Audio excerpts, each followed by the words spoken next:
नमस्कार किसान साथियों, आज हम बात करेंगे एक ऐसे फंगिसाइड व बैक्टीरियासाइड के बारे में जो कि आपकी फसल को न सिर्फ फंगस और बैक्टीरिया से बचाएगा बल्कि आपको लंबे समय तक का कवर देगा।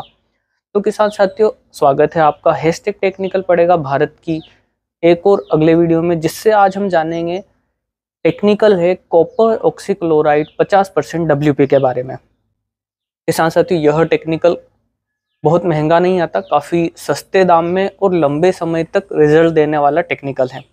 आगे बढ़ते हुए अगर कार्य प्रणाली की बात करें किसान साथियों, तो यह फंगिसाइड कॉन्टेक्ट फंगिसाइड होता है, अर्थात जब भी यह हमारे फंगस के अटैक में आएगा या फिर टच में आएगा तो उसे वहीं खत्म कर देता है। दूसरा, यह बैक्टीरिया साइड भी है किसान साथियों, तो यह कई प्रकार के बैक्टीरिया को खत्म कर देता है जिससे हमारे जो फसल को नुकसान देते हैं। वहीं किसान साथियों, इसकी एक अच्छी बात है कि यह ट्राइकोडर्मा फंगस होता है, उस पर काफ़ी कम अटैक देखा जाता है इसका, जो कि अन्य फंगिसाइड की तुलना में इसका काफ़ी कम अटैक होता है। तो अगर हम इसका इस्तेमाल करते हैं तो एक लंबा कवर भी मिलता है।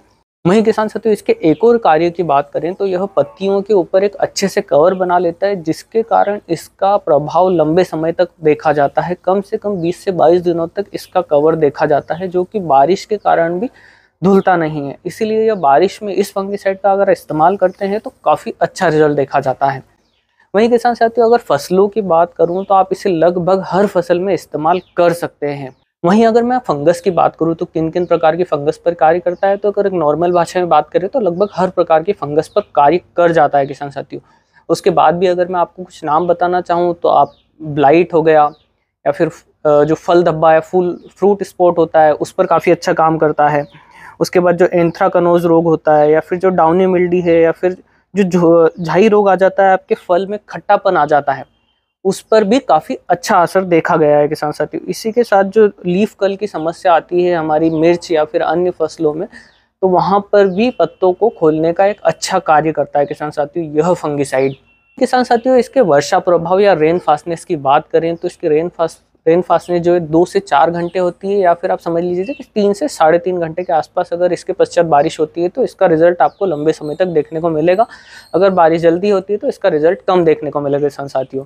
डोज की बात कर लेते हैं, तो डोज यहाँ पर हमें रखना है 20 लीटर वाला पंप आता है, उसमें 40 ग्राम प्रति पंप। अगर आप एकड़ के हिसाब से बात करें तो 200 से 225 ग्राम प्रति एकड़ इसका डोज हमें रखना चाहिए किसान साथियों, जिससे हमें अच्छा रिजल्ट देखने को मिले। विशेष ध्यान रखने वाली है कि यह फंगिसाइड प्रिवेंटिव फंगिसाइड के तौर पर काफ़ी बढ़िया काम करता है। अगर बीमारी फसल में आ चुकी है उसके पश्चात आप इसका स्प्रे करते हैं तो रिजल्ट जो है वो काफ़ी कम देखने को मिलता है। आप जैसे फसल में शुरुआती स्प्रे करने जा रहे हैं तो उस समय आप कॉपर ऑक्सीक्लोराइड का इस्तेमाल कर लेते हैं, तो और इसी के साथ आपको एक अच्छी फसल का वादा मिलेगा किसान साथियों। अब किसान साथियों, लगभग हमारी सारी बातें हो चुकी हैं। अब अगर हम ब्रांड्स की बात करें तो इसमें आपको काफ़ी ब्रांड्स देखने को मिलते हैं। आप किसी भी ब्रांड की दवाई ले सकते हैं कॉपर ऑक्सीक्लोराइड में, हालांकि कोई समस्या नहीं होती है। फिर भी अगर मैं आपको बताना चाहूँ तो आप ब्लेटॉक्स का इस्तेमाल कर सकते हैं, टाटा का आता है। फाइटोलान का इस्तेमाल कर सकते हैं, धानुका का धानुकॉप आता है, फंगुरान आता है और नोडोक्स आता है। तो इन सभी का आप इस्तेमाल करते हैं तो आपको एक अच्छा रिजल्ट देखने को मिलेगा किसान साथियों। तो ये तो हमारी होगी कॉपर ऑक्सीक्लोराइड की पूरी जानकारी किसान साथियों। आप अगला किस टेक्निकल पे जानकारी चाहते हैं किसान साथियों, हम उसकी पूरी डिटेल लेके आएंगे। आपको उसमें कुछ स्पेशल जानकारी जाननी चाहिए कि इसमें क्या होता है, ये क्यों बनाया गया है, या फिर इससे फसल में किस स्टेज पर इस्तेमाल करें तो नुकसान नहीं होगा, हम पूरी जानकारी लेके आएंगे। या फिर जो आपके अन्य सवाल हैं, जैसे कि क्या है ट्राइकोडर्मा फंगस है उस पर तो अटैक नहीं करता है, या फिर अन्य जीवाणुओं पर अटैक नहीं करता है, ऐसी कोई बात हो तो वो भी हम आपसे जरूर साझा करेंगे। तो कमेंट जरूर करें और अपने सवाल पूछें। धन्यवाद।